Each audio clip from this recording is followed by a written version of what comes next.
എല്ലാവർക്കും നമസ്കാരം. ഞാൻ സരിതാ മഹേശ്വരൻ. ഇന്ന് ശ്രീകൃഷ്ണവിലാസ മഹാകാവ്യത്തിൻ്റെ 11ാമത്തെ സർഗത്തിലെ 103, 104, 105 എന്നീ 3 ശ്ലോകങ്ങൾ നമുക്ക് പഠിക്കാം. 3 ശ്ലോകങ്ങളിലും അനുഷ്ടുപ്പ് വൃത്തം തന്നെയാണുള്ളത്. കഴിഞ്ഞ ദിവസം പറഞ്ഞത് അർജുനനും ശ്രീകൃഷ്ണനും സത്യയും കൂടിയിട്ട് ദ്വാരകയിലേക്ക് എത്തി.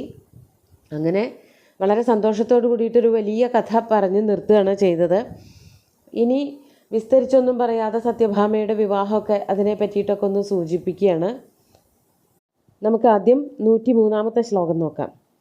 ദിനാനി കതിചിത്തസ്മിൻ പുരേ നീത്വാ ധനഞ്ജയ കഥഞ്ചിദഗ്രജാദേശാദ് അയാസീദാത്മനഃ പുരീം. നമുക്കാദ്യം പദച്ഛേദം പറയാം. ദിനാനി കതിചിത് തസ്മിൻ പുരേ നീത്വാ ധനഞ്ജയ കഥഞ്ചിത് അഗ്രജാദേശാത് അയാസീദ് ആത്മനഃ പുരീം. ഇവിടെ അർജുനൻ കുറച്ച് ദിവസം ശ്രീകൃഷ്ണൻ്റെ കൂടെ ദ്വാരകാപുരിയിൽ താമസിച്ചു എന്ന് പറയുകയാണ് കവി ചെയ്യണത്. ദേവകി നോക്കിക്കൊണ്ട് നിൽക്കുമ്പോൾ എല്ലാവരോടും കൂടിയിട്ട് സൈന്യത്തോടൊക്കെ കൂടിയിട്ട് ശ്രീകൃഷ്ണനും അർജുനനും സത്യയൊക്കെ ദ്വാരകാപുരിയിലേക്ക് ചെന്ന് കയറി എന്ന് പറഞ്ഞാണ് നിർത്തിയത്. എന്നിട്ട് അർജുനൻ അവിടെ താമസിച്ചു. അതാണ് ധനഞ്ജയ. അർജുനൻ കതിചിത ദിനാനി, കുറച്ച് ദിവസങ്ങൾ, അതായത് 1 മാസത്തോളം ഒപ്പം തന്നെയാണ്. പിന്നെയും കുറച്ചുകൂടി ദിവസം ദ്വാരകയിൽ ചെന്നിട്ട് കുറച്ചുകൂടി ദിവസം തസ്മിൻ പുരേ നീത്വ, ദ്വാരകയിൽ താമസിച്ചിട്ട്, ആ പുരത്തിൽ താമസിച്ച് കഴിച്ചുകൂട്ടിയിട്ട്, തസ്മിൻ പുരേ നീത്വ, അതിനുശേഷം പിന്നെ എങ്ങനെയാണ് അവിടെ നിന്ന് തിരിച്ചു പോയത്, ഇന്ദ്രപ്രസ്ഥത്തിലേക്ക് എങ്ങനെയാണ് പോയതെന്ന് പറയാണ്. അഗ്രജാദേശാത്, അഗ്രജൻ എന്ന് പറഞ്ഞാൽ ജ്യേഷ്ഠൻ, ഏട്ടനായിട്ടുള്ള യുധിഷ്ഠിരൻ ആളെ പറഞ്ഞു വെച്ചിട്ടുണ്ടാവണം. കുറേ കാലം ആയല്ലോ അർജുനൻ ഇവിടുന്നൊക്കെ പോയിട്ട്, കാണാനില്ലല്ലോ എന്നൊക്കെ ഒരു ദൂതനെ വിട്ടിട്ടുണ്ടാവണം. അപ്പോൾ അഗ്രജൻ്റെ വാക്കുകൾ കേട്ടിട്ട്, അതാണ് അഗ്രജ ആദേശാത്, അഗ്രജൻ്റെ വാക്ക് കേട്ടിട്ട്, അഗ്രജൻ പറഞ്ഞത് കേട്ടിട്ട്, കഥഞ്ചിത് എങ്ങനെയൊക്കെയോ, ആത്മനഃപുരീം അയാതീത്. ആത്മനഃപുരി എന്നുള്ളത് കൊണ്ട് വ്യാഖ്യാനത്തിലെ ഹസ്തിനപുരി എന്നാണ് പറയണത്, അല്ലെങ്കിൽ അർജുനനും യുധിഷ്ഠിരനുമൊക്കെ താമസിക്കുന്നതായിട്ടുള്ള ഇന്ദ്രപ്രസ്ഥം, അവിടേക്ക് പോയി എന്നർത്ഥം.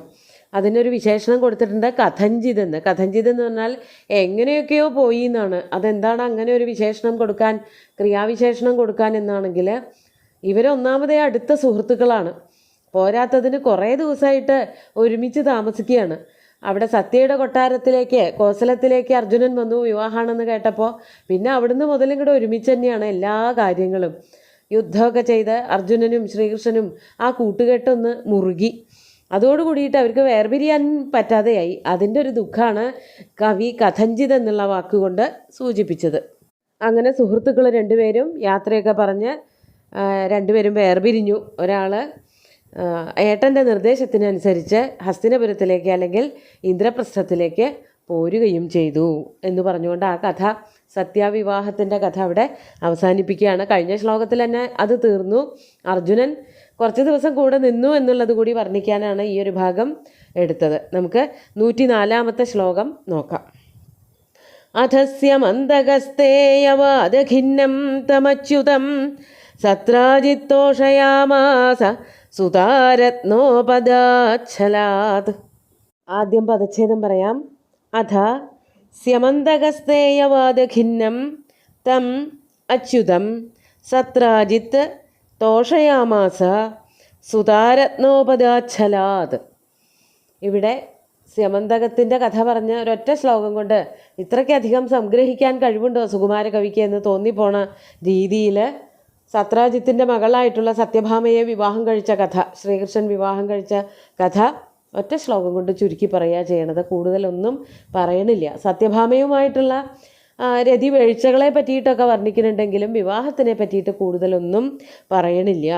അപ്പോൾ സത്യയുടെ വിവാഹം കഴിഞ്ഞു, തദനന്തരം അതിനുശേഷമാണ് സത്യഭാമയുമായിട്ടുള്ള വിവാഹം ഇവിടെ പറയണത്. മഹാഭാഗവതത്തിൽ, ശ്രീമദ് ഭാഗവതത്തിൽ, അതുപോലെ നാരായണീയത്തിലൊക്കെ രുക്മിണിയുടെ വിവാഹം കഴിഞ്ഞ ഉടനെ തന്നെ സത്യഭാമയെ വിവാഹം കഴിച്ചു. അതിനുശേഷമാണ് സത്യ മുതലായിട്ടുള്ളവരുടെയൊക്കെ വിവാഹം നടത്തുന്നതായിട്ട് പറയണത്. പക്ഷേ ഇവിടെ അങ്ങനെയല്ല. സത്യാവിവാഹം കഴിഞ്ഞിട്ടാണ് സത്യഭാമയെ ഭഗവാൻ വിവാഹം കഴിക്കുന്നത്. അതെന്തുകൊണ്ടാണ് അങ്ങനെ സംഭവിച്ചത് എന്നുള്ളത് ചുരുക്കി അങ്ങോട്ട് പറയാണ്. അഥ അനന്തരം സ്യമന്തകസ്തേയവാദഖിന്നം തം അച്യുതം. ആ അച്യുതനെ, അച്യുതൻ ശ്രീകൃഷ്ണൻ, ആ അച്യുതൻ എന്താ സംഭവിച്ചത്? സ്യമന്തകസ്തേയവാദഖിന്നം. സ്യമന്തകം എന്ന പേരുള്ള അമൂല്യമായിട്ടുള്ളൊരു രത്നം, ആ രത്നം സത്രാജിത്തിൻ്റെ കയ്യിലായിരുന്നു. സത്രാജിത്ത് സൂര്യഭഗവാനെ തപസ് ചെയ്തിട്ട് നേടിയെടുത്തൊരു രത്നമാണ്. അതെവിടെ ഇരിക്കുന്നോ അവിടെ സമ്പത്ത് കുമിഞ്ഞുകൂടും, അവരൊക്കെ ധനിഷ്ഠന്മാരാവും എന്ന് ഒരു വാക്ക്, അങ്ങനെ ഒരു അനുഗ്രഹം സൂര്യൻ കൊടുത്തിട്ടുണ്ട്. അതിൽ പ്രകാരം സത്രാജിത്ത് വളരെ വലിയൊരു സമ്പന്നനായിക്കൊണ്ടിരിക്കുമ്പോഴാണ് ആ മാല കാണാനില്ലാതെ ആവണത്. അത് അനുജനായിട്ടുള്ള പ്രസേനജിത്ത് ധരിച്ചുകൊണ്ട് കാട്ടിലേക്ക് പോയി അവിടെ വെച്ച് ഒരു സിംഹം പ്രസേനനെ കൊന്നിട്ട് അതൊരു മാംസകഷ്ണമാണെന്ന് ധരിച്ച് അതെടുത്തുകൊണ്ടുപോയി, ആ രത്നം എടുത്തുകൊണ്ടുപോയി. അത് കഴിഞ്ഞ് ആ സിംഹത്തിനെ ജാമ്പവാൻ കൊല്ലുകയും ആ രത്നം എടുത്തുകൊണ്ട് തൻ്റെ മകളായിട്ടുള്ള ജാമ്പവതി അല്ലെങ്കിൽ രോഹിണി അതിന് കളിക്കാൻ കൊടുക്കുകയൊക്കെ ചെയ്തു. അങ്ങനൊരു തുടർച്ചയുള്ളതായിട്ടുള്ളൊരു കഥ ശരിക്കുമുണ്ട്. പക്ഷെ അതൊന്നും പറയാതെ ഈ സ്യമന്തകം കാണാതായി എന്ന് പറഞ്ഞതോടു കൂടിയിട്ട് അത് കട്ടെടുത്തത് ശ്രീകൃഷ്ണനാണ് എന്ന് അങ്ങനെ നാട്ടുകാരൊക്കെ പറയുകയും ചെയ്തപ്പോൾ വളരെയധികം ദുഃഖിതനായി തീർന്നു ഭഗവാൻ. അതാണ് സ്യമന്തകസ്തേയവാദഖിന്നം. സ്യമന്തകത്തിൻ്റെ കളവ്, സ്തേയം എന്ന് പറഞ്ഞാൽ മോഷ്ടിച്ചു കൊണ്ടുപോയത് ശ്രീകൃഷ്ണനാണ് എന്ന വാദങ്ങൾ, അങ്ങനെ കിംവദന്തികളൊക്കെ പരന്നു നാട്ടിൻപുറത്ത്. പിന്നെയാണത് ശ്രീകൃഷ്ണൻ തന്നെ പോയിട്ട് കണ്ടുപിടിച്ചു കൊണ്ടുവന്നത്. ജാമ്പവാൻ്റെ കയ്യിൽ നിന്നും ആ രത്നവും ജാമ്പവതി, മകളായിട്ടുള്ള ജാമ്പവതിയെയും കൊണ്ടുവന്ന് താനല്ല കള്ളൻ എന്ന് സ്ഥാപിക്കുകയും ചെയ്തു ശ്രീകൃഷ്ണൻ. അപ്പോൾ ആ ഒരു ദുഃഖം മനസ്സിലുണ്ടാവുമല്ലോ. അതിനൊക്കെ തുടക്കം വെച്ചത് സത്രാജിത്ത് തന്നെയാണ്. ഒരിക്കലും സത്രാജിത്തിനോട് ശ്രീകൃഷ്ണൻ പോയി ചോദിച്ചിരുന്നു, ഈ രത്നം ഇവിടെ ഇരിക്കണോ അതോ എനിക്ക് തരണോ എന്ന് ചോദിച്ചപ്പോൾ സത്രാജിത്തിന് അത് ഒട്ടും ഇഷ്ടപ്പെട്ടില്ല. ഇയാളൊരു സ്വർണത്തിനോടും അതുപോലെ രത്നങ്ങളോടും ഒക്കെയുള്ള അത്യാഗ്രഹം മൂത്തിട്ടാണ് എന്നോട് ചോദിക്കുന്നത് എന്നുള്ളൊരു പുച്ഛഭാവത്തോട് കൂടിയിട്ട് ശ്രീകൃഷ്ണൻ അത് കൊടുക്കുകയും ചെയ്തില്ല. അവിടെ നിന്ന് പുച്ഛിച്ച് പറഞ്ഞേൽപ്പിക്കുകയും ചെയ്തു. അപ്പോൾ ഈ രത്നം കാണാനില്ലാതെ എന്ന് പറഞ്ഞപ്പോൾ ആദ്യം സംശയിച്ചത് ശ്രീകൃഷ്ണനെ തന്നെയായിരുന്നു. സത്രാജിത്ത് തന്നെയാണ് പറഞ്ഞു പരത്തിയത്. അത് കേട്ട ജനങ്ങളൊക്കെയും പറഞ്ഞു. പക്ഷേ അത് ശ്രീകൃഷ്ണൻ തന്നെ താനല്ല കള്ളൻ, എന്താ സംഭവിച്ചതെന്ന് നാട്ടുകാർക്കും കാണിച്ചു കൊടുത്തു, സത്രാജിത്തിനും കാണിച്ചു കൊടുത്തു. അപ്പോൾ താൻ പറഞ്ഞത് ഒരു തെറ്റാണല്ലോ, വലിയൊരു തെറ്റാണ്, കള്ളനല്ലാത്ത ആളെ കള്ളനാണെന്ന് പറഞ്ഞു. പ്രത്യേകിച്ച് എല്ലാവർക്കും ആരാധ്യനായിട്ടുള്ള ശ്രീകൃഷ്ണനെ. അപ്പോൾ ആ ഒരു തെറ്റിന് പരിഹാരമായിട്ട് തൻ്റെ മകളെ വിവാഹം കഴിച്ചു കൊടുക്കുകയാണ് ചെയ്തത്. അതാണ് ഇവിടെ പറയണത്. സ്യമന്തകസ്തേയവാദഖിന്നം തം അച്യുതം. ആ അച്യുതനെ, സ്യമന്തകം മോഷ്ടിച്ചു കൊണ്ടുപോയി എന്ന് ചീത്തപ്പേര് കേട്ട ആ അച്യുതനെ സമാധാനിപ്പിക്കാൻ വേണ്ടിയിട്ട്, സന്തോഷിപ്പിക്കാൻ വേണ്ടിയിട്ട് എന്താണ് സത്രാജിത്ത് ചെയ്തത്? സുതാരത്നോപദാച്ഛലാത് സത്രാജിത്ത് തോഷയാമാസ. അതിന് ഒരു സമ്മാനമൊക്കെ കൊടുത്തിട്ട് അവരെയൊക്കെ ഒന്ന് സന്തോഷിപ്പിക്കുമല്ലോ. ആ സമ്മാനം എന്തായിരുന്നു? സുതാരത്നത്തിനെയാണ് കൊടുത്തത്. സ്യമന്തകം എന്ന പേരുള്ള രത്നം ശ്രീകൃഷ്ണൻ പോയി ചോദിച്ചു എങ്കിലും കൊടുത്തില്ല. പക്ഷേ അതിന് പകരം അതിനേക്കാളും എത്രയോ വിലപിടിപ്പുള്ളൊരു രത്നം എടുത്തിട്ട് സത്രാജിത്ത് ഭഗവാന് കൊടുത്തു. മറ്റേ രത്നം കൊടുക്കാൻ ഇത്രയും ബുദ്ധിമുട്ടില്ല. മകളാകുന്ന രത്നത്തിനെ കൊടുക്കുക എന്ന് പറഞ്ഞാൽ ചില്ലറ കാര്യമൊന്നുമല്ലല്ലോ. ശ്രീകൃഷ്ണനെ സന്തോഷിപ്പിക്കാനും തൻ്റെ മകൾക്ക് ഏറ്റവും ചേർച്ചയുള്ളതായ ഭർത്താവാണ് എന്ന് മനസ്സിലാക്കിയിട്ട് സത്യഭാമ എന്നു പേരുള്ള തൻ്റെ പുത്രിയെ സത്രാജിത്ത് ശ്രീകൃഷ്ണന് നൽകിക്കൊണ്ട്, ഉപദ എന്ന് പറഞ്ഞാൽ ഉപായനമാണ്, കാഴ്ചയായിട്ട് കൊടുത്തിട്ട്, വിവാഹം ചെയ്തു കൊടുത്തിട്ട്, ഉപദാച്ഛലാത്. അപ്പോൾ ആ ഒരു പേര്, അതായത് ചീത്തപ്പേര് താനാണ് ഉണ്ടാക്കിയത്, അതില്ലാതെയാക്കേണ്ടത് തൻ്റെ ചുമതല തന്നെയാണ്. ഇത്രയും കള്ളനായിട്ടുള്ള ഒരാൾക്ക് തൻ്റെ മകളെ വിവാഹം കഴിച്ച് കൊടുക്കില്ലല്ലോ. അപ്പോൾ ആ പറഞ്ഞതൊക്കെ തെറ്റന്നെയായിരുന്നു. ശ്രീകൃഷ്ണനൊന്നുമല്ല ഈ സ്യമന്തകം കട്ടെടുത്തത് എന്ന് നാട്ടുകാരെ ബോധ്യപ്പെടുത്തുന്നതിനൊക്കെ കൂടി വേണ്ടിയിട്ട് തൻ്റെ മകളെ വിവാഹം കഴിച്ചു കൊടുക്കുകയും ചെയ്തു. അതാണ് സത്രാജിത്ത് ഭഗവന്തം തോഷയാമാസ.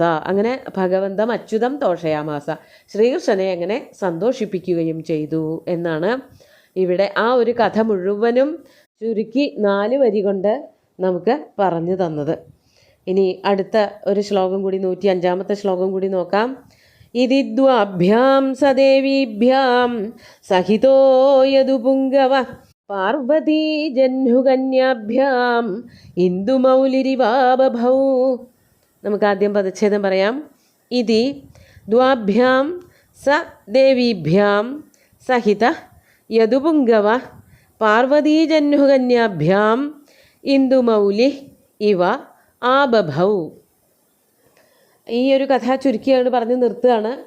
ഇവിടെ രണ്ട് ഭാര്യമാരെ പറ്റി പറഞ്ഞല്ലോ. രുക്മിണിയുടെ കാര്യം ആദ്യം പറഞ്ഞു തീർത്തു. ഇപ്പോൾ ഉള്ള രണ്ട് ഭാര്യമാരെന്ന് പറഞ്ഞാൽ സത്യയും സത്യഭാമയും, അവരെ പറ്റിയാണ് പറഞ്ഞു തുടങ്ങുന്നത്. ഇതി ഇപ്രകാരം ദ്വാഭ്യാം ദേവീഭ്യാം സഹിത, രണ്ട് ദേവിമാരോട് കൂടിയിട്ട്, രണ്ട് പത്നിമാരോട് കൂടിയ അങ്ങനെയുള്ള സഹ യദുപുംഗവ, ആ യാദവകുല ശ്രേഷ്ഠനായിട്ടുള്ള ശ്രീകൃഷ്ണൻ പാർവതീ ജഹ്നുകന്യാഭ്യാം ഇന്ദുമൗലി ഇവ ആബഭൗ. ഇന്ദുമൗലി, ഇന്ദു മൗലൗ യസ്യ സ ഇന്ദുമൗലി, അതായത് ചന്ദ്രചൂഡനായിട്ടുള്ള ഭഗവാൻ ശ്രീപരമേശ്വരൻ. ഭഗവാൻ എങ്ങനെയാണോ, പരമശിവൻ എങ്ങനെയാണോ ശോഭിച്ചത് രണ്ട് ഭാര്യമാരെ കൊണ്ട്, പാർവതിയെ കൊണ്ടും അതുപോലെ തന്നെ ഗംഗാനദിയെ കൊണ്ടും, രണ്ടുപേരും ഒരുമിച്ച് തന്നെയാണ്, ഒരേ സമയം രണ്ട് പത്നിമാരും ഭഗവാനുണ്ട്. രണ്ടുപേരെ കൊണ്ടും അങ്ങോട്ടും ഇങ്ങോട്ടും തമ്മിൽ തല്ലി കുടിക്കാതെ കാര്യങ്ങൾ കൊണ്ട് നടക്കുകയാണ് ഭഗവാൻ ചെയ്യണത്. അതുപോലെ തന്നെ ശ്രീകൃഷ്ണനും രണ്ട് പത്നിമാരെയും തൻ്റെ സ്വന്തമായിട്ട് അവരെ തമ്മിൽ അടിപ്പിക്കാതെ അവർക്ക് വേണ്ടതെല്ലാം ഇഷ്ടമുള്ളതെല്ലാം നടത്തി കൊടുത്തുകൊണ്ടും ചെയ്തു കൊടുത്തുകൊണ്ടും സുഖമായിട്ട് ദാമ്പത്യം കഴിച്ചുകൂട്ടി എന്നാണ് പറയണത്. അതാണ് പാർവതി ജഹ്നുകന്യാഭ്യാം. പാർവതി നമുക്കറിയാം, ശ്രീപാർവതി ദേവി. ജഹ്നുകന്യ എന്ന് പറഞ്ഞാൽ, ജഹ്നു എന്ന് പറഞ്ഞാൽ മഹർഷിയുടെ പുത്രി. ജഹ്നു എന്ന് പറഞ്ഞ മഹർഷിയുടെ പുത്രിയായത് ഗംഗയാണ്. ഗംഗ ആകാശത്ത് നിന്ന്, ആകാശഗംഗ താഴേക്ക് പതിച്ചപ്പോൾ ശ്രീപരമേശ്വരൻ ജടയിൽ ഉൾക്കൊണ്ടു എന്ന് പറഞ്ഞുല്ലോ. സകരന്മാരുടെ മോക്ഷത്തിന് വേണ്ടിയിട്ടാണ് ഭാഗീരഥൻ ഈ ഗംഗയെ താഴത്തേക്ക് കൊണ്ടുപോകാൻ പുറപ്പെട്ടത്. അങ്ങനെ ശ്രീപരമേശ്വരൻ്റെ ശിരസിൽ നിന്നും ഒരു പ്രവാഹം ഹിമാലയത്തിൽ വന്ന് പതിച്ചു. അത് പോണ വഴിക്ക് ഗംഗാനദിക്ക് പിന്നെയും ഒരു അഹങ്കാരം വന്നിട്ട് ജഹ്നു എന്നു പേരുള്ള മഹർഷിയുടെ ആശ്രമമൊക്കെ തകർത്തു. അപ്പോൾ ജഹ്നു മഹർഷി അവളെ കുടിച്ച് അങ്ങോട്ട് പറ്റിച്ചു.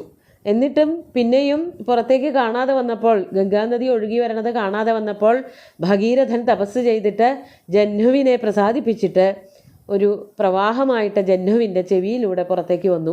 അതിനുശേഷം ഗംഗാനദിയെ ജഹ്നുകന്യ എന്നും ജാഹ്നവി എന്നുമൊക്കെ പറയാറുണ്ട്.